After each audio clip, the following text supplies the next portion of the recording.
All right, good day, everybody. This is Mercer 2. Welcome to another edition of the Sports Inquirer Show. We are broadcasting on February 25th, 2021. Hope all is well for you out there in the world today. On today's broadcast, we'll start off a little bit different. Normally, we go into some specifics, but we'll kind of go into general topics and then narrow it down a little bit for you. We'll go to miscellaneous department. I'll touch on Tiger Woods and his accident, the Australian Open, and then move on to the technical state of Georgia athletics. We'll break down all things in college athletics within the state of Georgia. And then we'll finally transition to the end of the show with some NBA thoughts and the Atlanta Dream. But as always, if you want to follow everything that we're doing, head to the mothership to sportsinquirer.net, premier site for news and notes in the world of sports. Biggest things that we've had been going on lately, we've gotten a lot of interviews, or a large amount of interviews, with the Georgia athletics people. We have our exclusive interviews with guys like Jalen Thomas from Georgia State basketball. We transition over into Georgia State baseball. Brad Stromdahl about the start of their season. We also have our top. Let's see, who else would we have? We had a lot of people on the show recently over the past few weeks. Matter of fact, I will pull it up right now. I need to do it anyway as I get organized. And let's see. Yeah, I mean, we've got a really good interview with Beth Van Fleet, the head coach of Georgia State beach volleyball. We were able to speak with her yesterday. Also, assistant coach for Georgia State women's basketball, A.G. Hall, about the start of their season. And other things, just Jonathan Wolf, the head coach of Georgia State men's tennis. All those interviews are up on our site and on our social media platforms, or if you get your audio content and the usual heavy hitters that we all know: Twitter, Instagram, Facebook. So let's see, you can go to also to our other YouTube. You can go to SoundCloud, Spotify, Google Podcast. All of those will have our content up there for you to check out. So I highly recommend that you head to any of those sites or platforms and check out everything that we are doing. Yeah, I'll start with the Tiger Woods accident that we haven't been able to discuss it yet because it happened after our last Sports Inquirer show. I mean, first of all, I'm glad he's healthy or that he survived. Those accidents, and we know all of the details if you're listening to the show, so I don't have to go into everything. But he was in a car accident in California a few days ago. Those type of, and I'll get to the golf side of things in his playing career in a moment.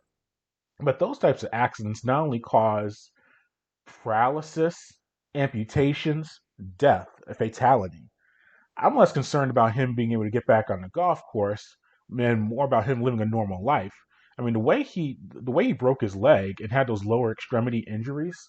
As I said, I'm not a doctor, but I mean, we all read stuff, and we sometimes even know people that have had less injuries, severe injuries than that to their legs in less traumatic fashion.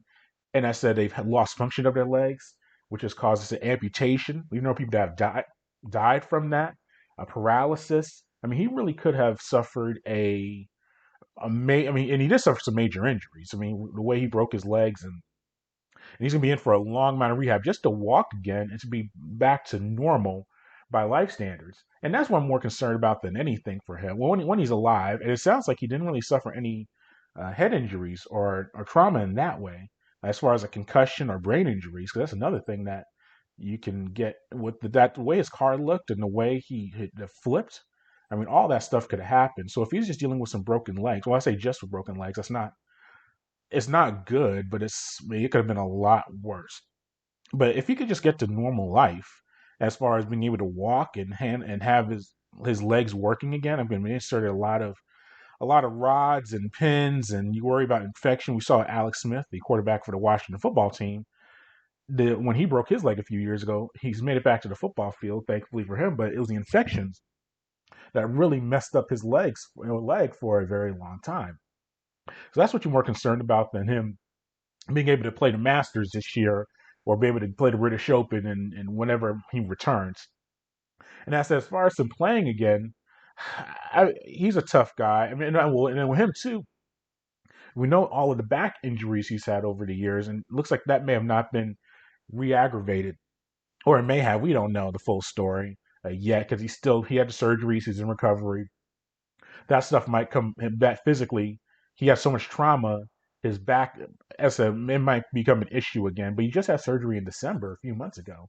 Well, 2 months ago. We're in February right now, so it's not like he was surgery free and health free or injury free for many years. And This happened just when he had surgery on his body in December.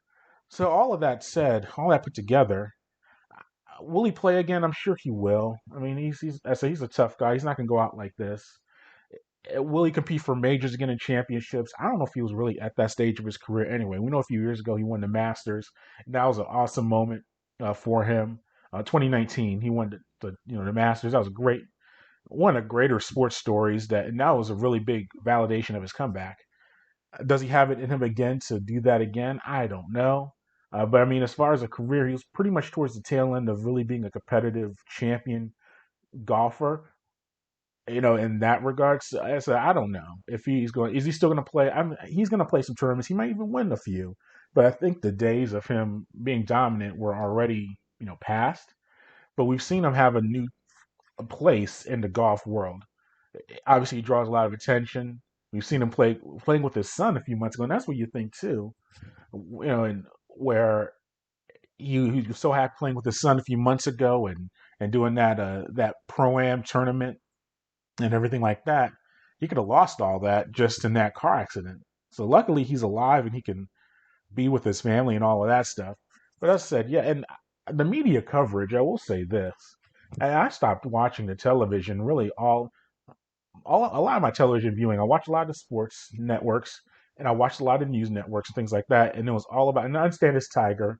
He's probably one of the 5 or 6 most recognizable athletes in the entire world, literally. So he's a major figure. But I heard so many people talking about Tiger was this, he was that. He leaves behind this, and like the man's not dead. So that got me just really mad at the news. I know we have to. Now, no one declared him dead or anything like that. It was. I think that part was fine, but man, the whole news coverage of it is constantly saying that when even after the reports came out that his injuries were not life threatening, a few hours after the accident, you still had these people, and I saw all my usual heavy hitters in the sports world, the Jim Grays and Christine Brennans, and the usual people that you or like I think I saw Bryant Gumbel one time. It's like when something happens in sports, they go to the same 10 or 15 people, the news stations, and ESPN had their whole Rolodeck people as well. But yeah, the past tense talking was I didn't like hearing that at all. That they act like the man was already dead and he wasn't dead. But anyway, that part of it was very bizarre. But as I said, he's alive and he's recovering. And when we get more updates on him and how he's doing, we'll continue to roll with it and give you updates as that goes along. We also had the Australian Open, and that took place since our last show. The reality of it was going into the tournament, the two favorites won. We'll start with the men's side of things with Novak Djokovic able to get the win. When Nadal got knocked out earlier in the tournament in the quarterfinals, it really opened up the situation for Djokovic to win that tournament. Ninth Australian Open, 17th major overall. He's really making a case for himself to be the best player of this generation. And it's very tough to compare Labor and Sampras because Sampras kind of got the tail end. P. Sampras, his tail end of his career was towards the beginning of the dominance of Federer. Remember, Federer beat Sampras in Wimbledon, and that was kind of his arrival as the top player in the world. And then Rod Laver, if you want to go further now, or like McEnroe and Connors and some of those guys, and Lendl and Becker, all those guys were in the 60s to the 80s, before for that. And then even in the 90s, if you went through Agassi in there, maybe a top 5 guy all time. By the time his career ended in the early 2000s, yeah, that's where Federer. I mean, the Federer, Nadal, and Djokovic group was not even really doing major things. So it's tough to compare eras, but just generation, the Federer, Nadal, and Djokovic grouping those three, it's a very fair comparison to make between them. My case for Djokovic, and I'll make a case for all three guys, maybe being the top guys of all time. If you want to go with Djokovic, winning records against Federer and Nadal one-on-one or versus each other, and he beat Nadal when Nadal was at his high powers in the French Open, which we know Nadal has won double-digit times in his career and has an incredibly long winning streak. So that's your case for Djokovic, and we know that Federer was not in this tournament, and so Nadal got knocked out, so Djokovic did not have to face him directly. But we've talked so much about Federer. Federer first won the 20 majors, all the dominance at Wimbledon. He has a French Open. Now, granted, he did not have to face Nadal in that French Open to win that lone French Open title that he has. But Djokovic has a very balanced major record among the other three, so you can make the argument for him. And I said he was able to beat Sampras at in Wimbledon, so that's a big mark for him. Nadal beat Federer in Wimbledon in the OA final, maybe the best tennis match of all time. So when Federer was at his peak of his powers at Wimbledon, Nadal was able to get a win there. You have to acknowledge that. And Nadal is also, I think, able to beat Federer in the U.S. Open. So that's where you have to give reverence to that if you want to consider them the best of all time. So I think that if you look at record wise, you maybe Federer, even though Novak Djokovic, even though he has a few less majors than Nadal and Federer. But if you look at the stats, Djokovic may have that. If you have the best pure player, you might want to go with Federer. And if you want to go with the most heart and the most effort and just that grit, you go with Nadal. But seeing those three at their peaks right now, or some you see Federer probably tail end of his prime, maybe past his prime. Nadal and Djokovic towards the tail end of their primes, but just tremendous tennis by those guys. So that was interesting. And then if you look at the other side with the women, Naomi Osaka, she was able to finish out the win to win her fourth major of her career. She's now won a major in each of the past 4 years with the Australian Open. As I said, she's been the best player, I think, in the world the past 3 years. To be generous, I'll say the past two. But she was able to beat Brady and get her title. Just a tremendous player right now. She really is. She's kind of the culmination of. I look at her as when the Williams sisters got into tennis, Serena and Venus. They brought a lot of power elements to the game, and they were able to overwhelm a lot of players with that. And then you would see the comparison. He's like Martina Hingis with the finesse. Now, all the players hit with power, but you have the Serena hit with so much strength and power and the ground strokes and all of that. And then you have some other finesse players come to the game and try to balance it out. I look at Osaka, she's a combination of those things. She hits very hard and very strong, but she also has a lot of finesse to her game, especially the backhand. I was very impressed by seeing her hit so many passing shots with her backhand, especially in that Serena Williams match in the semifinals. And I know she's very quiet and not very demonstrative, but she is a tremendous player. And I think now you've seen her. I think she's the most has the largest most endorsements in the women's game right now.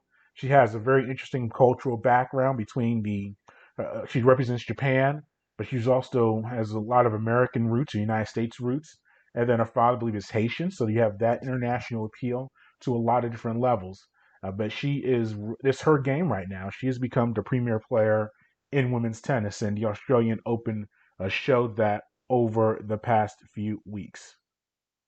All right, let's transition to the technical state of Georgia athletics and go down the line of all the stuff we've been seeing in college athletics. We'll start with Georgia State basketball. The Panthers on the men's side of things were able to earn a 65-53 win over over Troy on February 20th.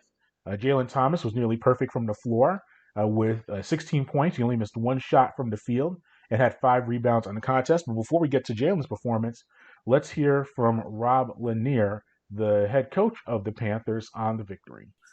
Well, this was the first time in a long time that we've actually had the opportunity to play the back-to-backs And it's the first time on the season that we've had the opportunity to play them at home.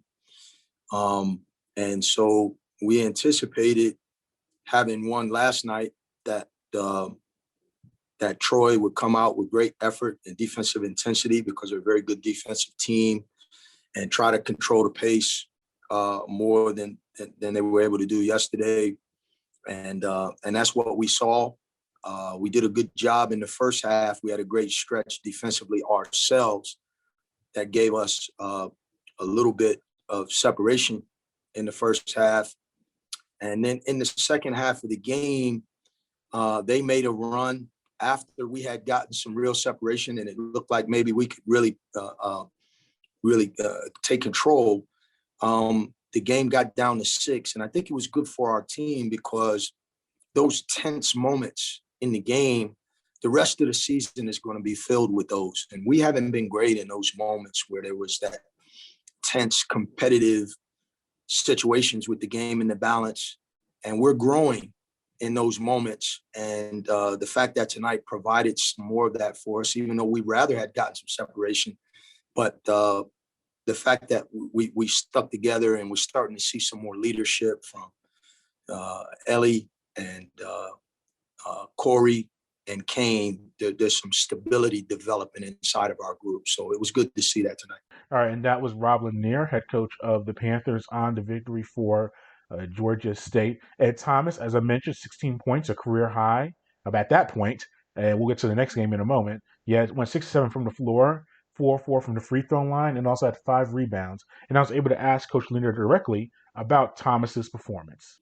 Well, if he was smart, he would have passed the ball and salvaged his shooting percentage for the night. Jalen's gifted at putting the ball in the basket. He's got to get more effective at the rim in traffic. But when he's got space, he's a gifted shot maker. And so we expect that from him. But he's also got great feet. He's got quick hands. And he's got some fight in him. He's just got to be able to play harder for longer stretches, and you're starting to see that. So I like the way that Jalen is trending right now. All right, and that was Lanier on the performance. And I also highly recommend that you head to our site. And I'll replay the interview probably on the Technical State of Georgia Athletics podcast, which will be out later on this week. But we did a full interview with him about that performance and where the team is right now. Georgia State had a quick turnaround on the court and played February 23rd against Appalachian State at home and won the contest 85-71. Kane Williams and Thomas had career highs in the victory. But let's hear once again from Rob Lanier on the App State victory. All right. Well, I haven't had a chance to look at the stats, but I did know that we had 21 assists in the game. And that's great for us. There's been a big emphasis on us sharing the ball. And we really liked the pace that the game was being played at. That was important to us. They're a team that holds, I think they're number 1 in the league at scoring defense. So sharing the ball, executing, we talk a lot about playing without hesitation. I thought we did that. Only 2 turnovers in the first half, so that was critical. When we played them up there, we had a lot of live ball turnovers, and they do a great job converting. They're a really good team. They're really well coached. They got really good players. And I just really got a lot of respect for what they're doing. So I feel good about our team. I also think that there's still some significant improvements that we can make, and I think we're trending in the right direction. And Kane Williams had a career high 24 points in the contest and hit 6 3-pointers, which was also a career high. So that was a big night for him. And then to wrap it around to Jalen Thomas, he had 22 points in the victory, along with 8 rebounds. That point total was a game high. Back to Kane Williams, the senior guard for the Panthers. Very big moment for him. Final home game as of now, playing for Georgia State. And I asked Coach Lanier about Kane Williams and just his development as a player and how he has had some setbacks during the year, or slow parts of the 2021 campaign, but he really had a strong performance on his senior night. So there is Rob Lanier on that. Well, I'm proud of him, and I'm happy for him. And I'm not surprised. We said in the locker room that the cream rises. He went through a stretch where he wasn't playing his best basketball, and he was trying to figure out how to do that. And that's the challenge as a coach is, you're trying to, all right, how can I help this guy get to a point where he plays at the level that we know he's capable of? And when he's not playing at that level, you feel like you're letting him down as a coach. And, I enjoy seeing him play with the confidence and like he's having fun playing the game, and he's got a great competitive spirit. He was shooting the ball like in the teens. He's as a career player, he's been a high 30s, close to 40% 3-point shooter. So, the cream does rise. He's a better player than he had been playing for a stretch. And now we're seeing a guy who's playing the way he's capable. All right, so now Georgia State will play South Alabama in Mobile, Alabama, February 26th and 27th. So if the Panthers are able to win both of those contests, they will win the South Sun Belt Conference East Division. Right now, South Alabama is in first place, and the unique part of the schedule for the Panthers this year is that the Eastern Division and the Western Division have not played against each other all year. What that means is that Georgia State has not been able to play they haven't been able to play, Texas State or Louisiana Lafayette or Arlington and those type of teams because they are in the Western Division. All the teams are going to make the conference tournament next week. But here is Lanier on South Alabama and the challenges they will present. Yeah, they're a really good team. They beat us by 3 points here. And I mismanaged the game at the end of the game. And we didn't give ourselves a legitimate chance to close out that game. Richie has done a tremendous job. They got a good team. They got the guy who's probably a candidate for Player of the Year. And I think they won, 7 or 8 in a row. So great challenge for us going in there, and should be a tremendous game. All right, let's move on to Georgia State men's basketball, and the Yellow Jackets earned a very important victory over Virginia Tech, 69-53. So they now have the most wins. With that victory, that gives them 4 victories over top 25 teams this year, and it was their second consecutive ACC road win of the year. First time they've done that since January of 2020. The victory was also only their second victory in 12 tries at West Virginia at Cassell Coliseum. So that was a big road victory for Georgia State. For Georgia Tech, Moses Wright had a game-high 26 points and 10 rebounds, giving him 12 career double-doubles and his fifth for his career and the fifth double-double of the season. Here is Josh Pastner on the win itself, and Pastner is the head coach of Georgia Tech basketball. Yeah, Rob, we know we're as part of learning how to win. I thought there were some games earlier that we let slip that we didn't know how to win, and part of that is learning how to win, and we've started to develop that, and that's just part of our program and our team getting better and growing, and we've improved, we've gotten better, and it shows by the results. All right, and that was Josh Pastner on the victory itself. And as I said, it was a very important win for Georgia Tech. The win was a quad 1 victory, so it was against a ranked team in the higher top 20 or 25 of college basketball. It gave Georgia Tech 12 wins overall and 8 ACC wins. So it puts them in the top half of the ACC standings. And it's a really crucial time that Georgia Tech probably has to win out the rest of their games, including against Syracuse on Saturday on the 27th, to put themselves in a spot to be in the NCAA tournament. Pastner spoke with the media about the importance of the win for the NCAA champ. Yeah, there's 3 things I believe in part of our program, Ken. One is, and I believe in this. I believe in over communication and transparency. I over communicate with everyone, and I'm very transparent.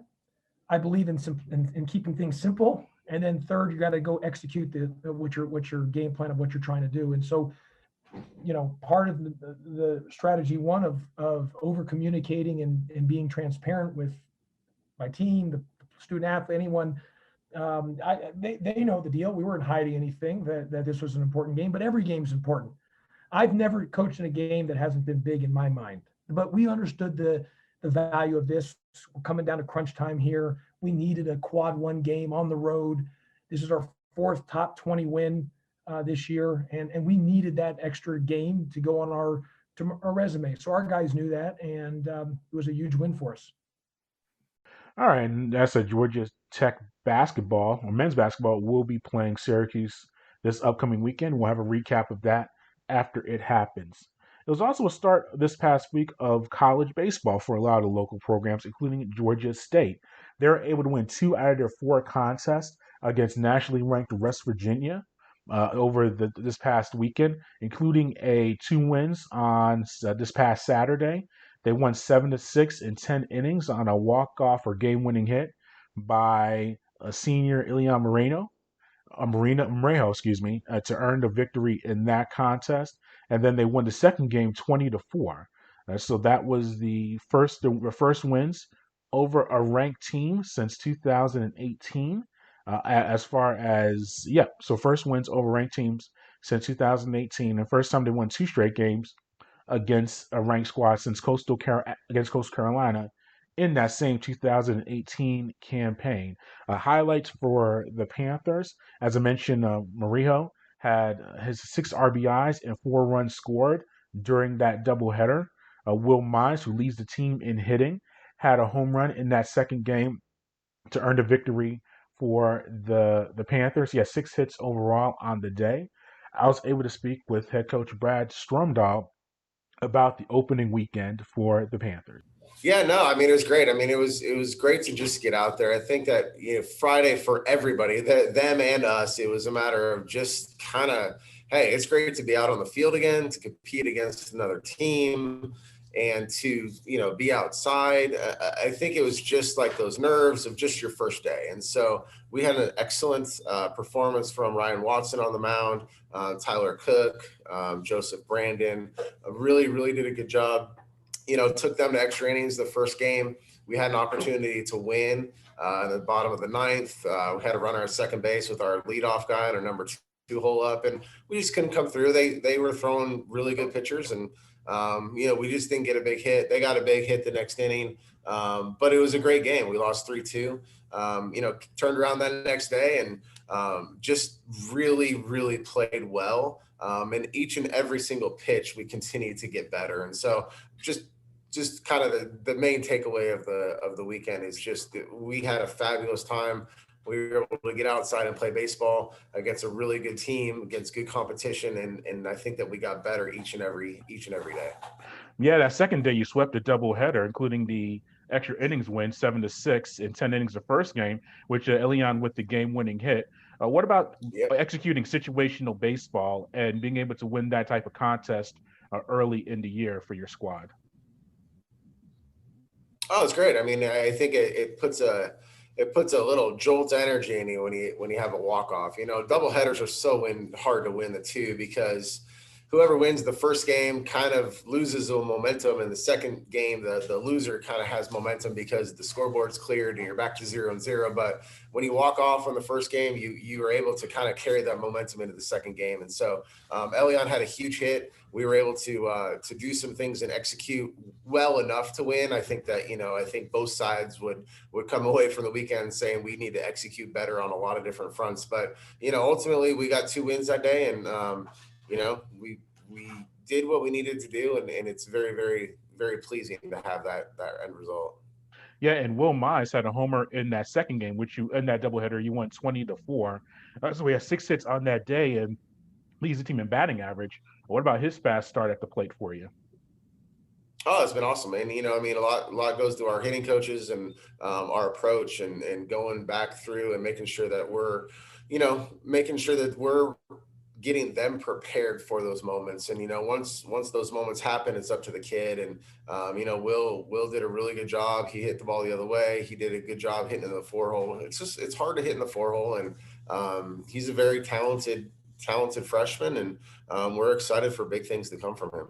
And Georgia State will be playing at Vanderbilt this weekend, the top 5 team in the nation. They had a setback 6-2 against Georgia on February 24th. But as we talked about, and I highly recommend that you check out our interview, their non-conference schedule is it's the toughest in the nation. As so they have Georgia and Georgia Tech, who are going to be nationally ranked teams, and that's just playing their in-state teams. So they go to Vanderbilt, which I said is a top 5 nationally ranked team, defending national champions from 2 years ago. And I can say that one of my proud alum, but actually it's really, they still are defending champions. Remember, 2020, they did not have a college baseball NCAA tournament. So technically, the Commodores are still champs. But they also face Tennessee, Clemson, Kentucky, all the let's see, yeah, Clemson, and all these teams that are going to be nationally ranked. But I highly recommend that you check out our full interview with Stromdahl and everything that they have going on there with the team. All right, and then we'll move on to Georgia Tech baseball, who were able to earn a 7-3 home victory over Mercer on February 24th. Big day highlights of the contest.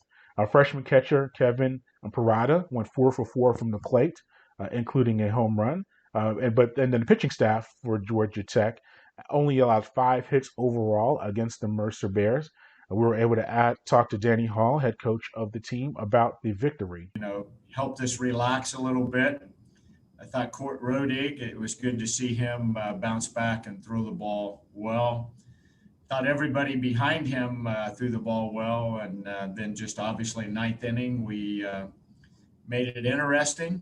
But, Bart Nicki came in. I was just happy he threw one pitch and got out of there.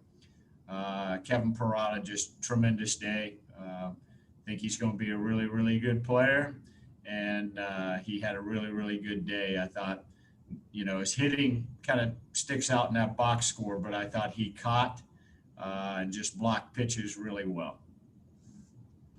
I think really well. I thought Manley threw it well. I thought Finley threw the ball well. Huff, Dalton Smith, it was good to see him bounce back. Had, just a tough outing over the weekend, but Dalton was tremendous for us last year. Finley is a guy that's just going to keep getting better, the more opportunities he gets. I thought Huff threw it well, and I thought Joe Manley's thrown it good 2 times in a row. So, felt like those guys do it really well, and was impressed by every one of them that went in there. And as I said, Parada had a big day for the Yellow Jackets behind the plate and at the plate. As the rushing catcher had 4 for 4, had a double and a home run in the contest for 4 RBIs total on the day. Also, each of these guys had 2 hits for the Yellow Jackets: Luke Waddell, Drew Compton, Tres Gonzalez, and Stephen Reed. And Reed hit his second home run of the season. Yeah, and the pitching effort was pretty strong for Georgia Tech as well. Starter Kurt Rodding he pitched 3 shutout innings and then gave way to left-hand pitcher Joseph Manley, who earned a victory for Georgia Tech. He went 2 innings without giving up a hit. So the first 5 innings went really well. And the middle relief was pretty solid for Georgia Tech. Towards the end of the game, Mercer did score 3 of their runs and had the bases loaded with 2 outs. But they were able to get out of that jam for Georgia Tech, so they get the victory. And now they're going to visit NC State this weekend to open up ACC play. And that's good. And then one more note from sort of the diamond, but the circle, I should say, it's still a diamond, is softball. Georgia State softball, they were able to come away with 2 victories over. Actually, they were able to win or split their series against North Carolina Wilmington this past Sunday. First game, they were able to win 8-2, and they were led by Emily Buck, who threw a complete game. In that 8-2 victory, allowed only 1 earned run or on 5 hits. So it was their second win of the season. And Georgia State will now play Georgia, who are nationally ranked, on February 27th in Georgia State softball. So some interesting things on that. All right, we're going to wrap up the show on the backdoor cut and I have some NBA thoughts and WNBA thoughts. We'll start locally with the Atlanta Hawks. Yeah, we saw that game 2 days ago where they had a fourth quarter lead and were able and blew it against Cleveland. And the biggest thing with Atlanta is that what we've seen from them is just a lack of being able to hold leads. And I'm pulling up the stuff now. Yeah, the biggest thing from Atlanta we saw on Wednesday, February 24th, lost to, actually, yes, that was 24th yesterday, 23rd, lost to Cleveland 112-111. You saw they had a lead. Trae Young, 8 seconds left on the clock, shooting the floater, rebounded by Cleveland. Atlanta allows I guess a game-winning dunk, which is very hard to do for Cleveland. Then it goes. The Hawks go back down the court. Trae Young with 4 seconds left, dribbles the ball, doesn't take a shot, passes it to Tony Snell. He's unable to get his shot off, and they lose the contest. And that was just a culmination of just so many. That last 30 seconds, bad playmaking and decision making by Trae Young, lack of defensive effort and execution, blowing a fourth quarter lead for the 10th time in the year, just not a good scenario for the Hawks.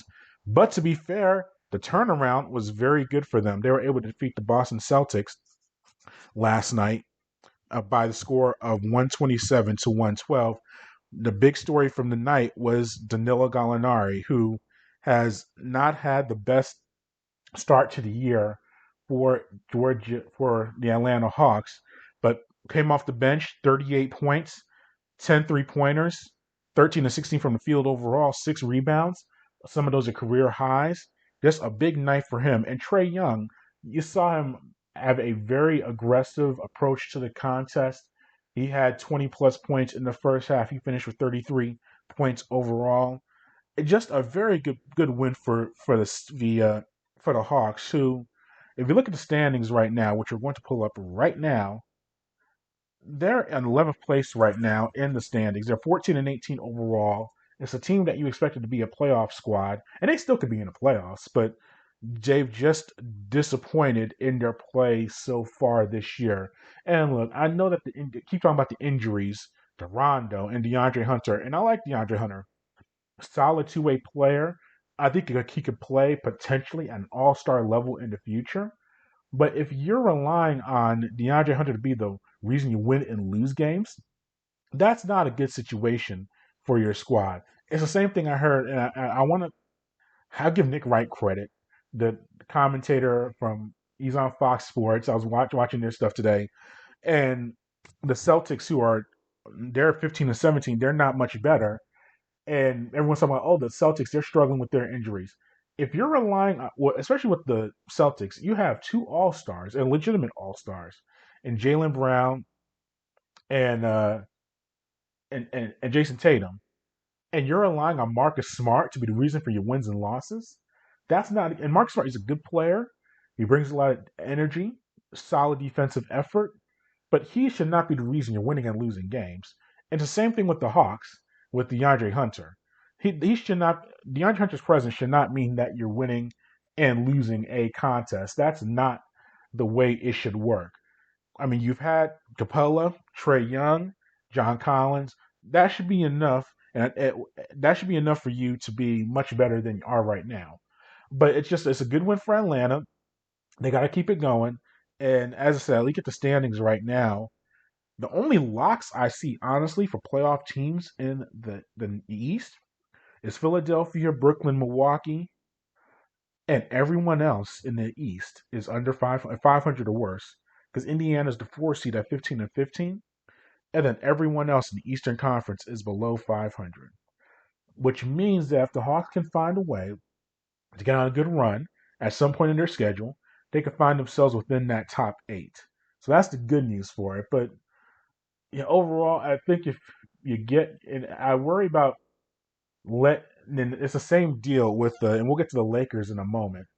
This calf injury stuff, when they say he's going to be done he's out for a week or 2, we'll reevaluate him when they're doing Anthony Davis. He has an Achilles injury.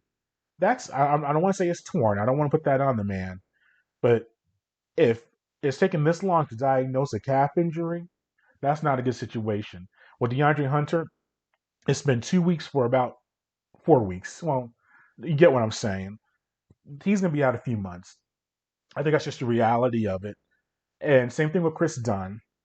They've been saying that it's been knee issue, and it's been a few months now. And he might see the floor at some point this year, but you can't rely on those guys to be back at any point this year, or maybe towards the end of the regular season, or if you make the playoffs. that's just the way that it is right now, setting up for them. And I just mentioned the Lakers. I think the biggest and very good win by Utah, beating the Lakers last night. Utah best record in the NBA, 26-6 overall. I think if you're the Lakers and Clippers, those type of teams, to a lesser extent, Portland and Denver, those type of squads, and then go for the West, and then if you go to the East, Philadelphia, Brooklyn, and Milwaukee, you just want to be in the playoffs and playing at a good form heading into the postseason because those teams have had different levels of postseason success. Philadelphia and Milwaukee, not so much, and they're trying to redeem themselves and get to that postseason success. Same deal with the Clippers and the Lakers. We've seen defending champions. We've seen what they can do. It's really about just putting yourself in a good position for the postseason and in the playoffs and just being in that top 8. So when I look at the Lakers 22-11 and third in the West, that doesn't concern me too much. Now, it's good topics for us to talk about and for our discussion. And you listen to a sports show, and that's always good. But do I think their championship hopes are dashed right now because they're on a 4-game losing streak? No, not at all. You kind of have but in the reverse end of things, I look at Philadelphia 21-11. Joel Embiid playing the best of his career, probably your MVP right now at this stage of the regular season. And then Milwaukee 19-13, very good teams as well. But I look at those teams, and it's good that they're playing well in the regular season. But what does that mean for the postseason? We're waiting to see what happens then. As I said, before the regular season even started, Milwaukee and the Clippers can win 65 games and put together awesome regular season campaigns. I'm waiting for the postseason to really make an analysis of where their season is right now. And that's just the reality of where those teams have put themselves in those positions. But that's really my thoughts on that. I've already went over the NBA All-Star game. I don't think it should be played. We keep hearing more news. We got the All-Star teams named. That's fine and dandy. And I've really gotten to the point of my life where two discussions where I used to get really intense and give intense analysis to and have not dragged down arguments or fights with people, but have some intense conversations. One is All-Star selections and two is the Hall of Fames. And we've got to the stage where we've seen these All-Star games. And this All-Star game really, I'd say it doesn't mean much because I think the intention's good and everything like that. But if Trae Young is a All-Star snub or or Mike Conley for the Utah Jazz does not make the All-Star game, does it really affect me in any way in my life? No. I think we can see some of these guys make it anyway. We've already seen Anthony Davis. He's not going to play in the All-Star game. Devin Booker got his spot, deservedly so. But it's just why do I going to work myself over an All-Star snub or someone who doesn't make the Hall of Fame? It's just I'm over it. But the All Stars are named and announced, and maybe when we get close to the game, I can break down.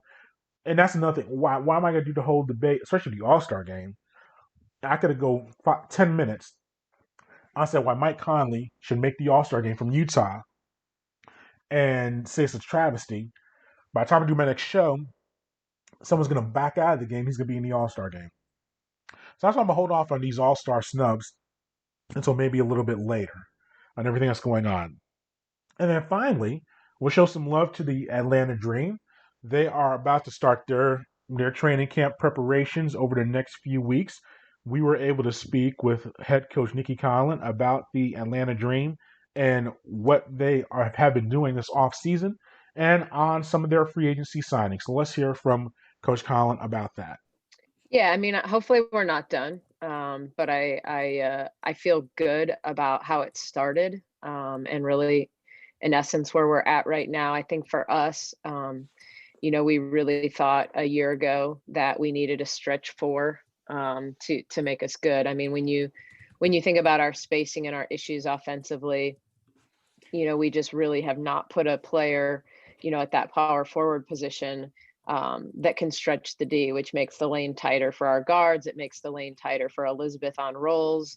And this league is really offensively, this league is about spacing and how you can create it. So I think for us, it was about, we talked about this last year, and it's hard to say whether, the pandemic and the changes affected us, or, things didn't pan out the way we anticipated they would. But the reality is we went into last offseason thinking we needed players who were effective 5 feet and in, and players who are effective behind the arc. And I think, when we identified Strickland as someone who could hit behind the arc, and we really thought Glory would be that 4 player that could do a little bit of everything. But I think when you look at Cheyenne, she's been a player that's been developing a little by little, year after year. Was one of the best in the league inside of 5 feet, her effective field goal percentage, and really her ability to stretch the defense all the way to the arc. So she gives you that bigger power forward where you can take advantage of on the block. She can shift and play the 5 and be a stretch 5. And so, I think we really targeted her in the off season. And then, honestly, like Tiana Hawkins is one of those players that I've asked Tebow about for a couple years, always like, hey, will you trade us Tiana? When she was under contract, I thought she was always one of those players that was super effective and maybe didn't get enough minutes just because of how crowded their backcourt was. And so, she was someone that when all of a sudden we realized, you just always think she's that player because she's from Washington and she's signed there for less in the past and, taken league minimum before just to be a part. And, she has a young son and that's home and all those things. It wasn't until we realized that she was kind of looking, trying to figure out what the best move was for her, that she felt like her son's old enough now that, she can move him for the summer and do those things, that we felt like we had a player who, Tebow at one point said, to me, like his team would kill him if he ever traded her. Because she was such a good glue player. She got along with everyone. If she played 5 minutes or 25 minutes, she was just such a pro's pro. And so, I think that solidified us in terms of what we can do with our front court, different lineups that we can play, smaller lineups, bigger lineups, but always lineups that can help us offensively stretch, as well as give us some toughness and some positivity, like on the practice court, in the locker room, all those things. And then, for us, we are assuming, it's originally I assumed we'd have Maite back for this season. And she's someone that I think is a super solid backup point guard in this league. But I'm anticipating that she's going to make the Spanish national team, and there's no way to know that for sure yet. I mean, it's not a done deal. But I think she's put herself in position, and ironic, this added year of, the kind of where things are at, ourselves to not have her, and especially because it's a European champion, or, a Eurobasket year combined with the Olympics, and Spain's going to be a favorite at Eurobasket, certainly a favorite to medal in the Olympics. And so, Yvonne Turner was someone that we felt like could provide off the bench and, be a veteran and be a positive veteran, that way. And so, I think that was just kind of one of those security blanket things where we know she's played valuable minutes in this league. She's played in playoff games. She'll play whatever role you need her to. And so, that's what that was really about, knowing Renee was going to retire, and, kind of Maite's situation, trying to solidify ourselves potentially before the draft in terms of, what our bench would look like. All right, that was Nicki Collen, head coach of the Atlanta Dream, and we'll have plenty of WNBA coverage for you when they get into training camp and get things started. All right, thanks for listening to today's broadcast. As always, follow the mothership, the sportsinquirer.net. You can also go to our Twitter and Instagram pages and Facebook under Sports Inquirer. And then finally, subscribe to us on YouTube, SoundCloud, Spotify, Google Podcasts, and iTunes under The Sports Inquirer. Until next time, good fight, good night, and be safe.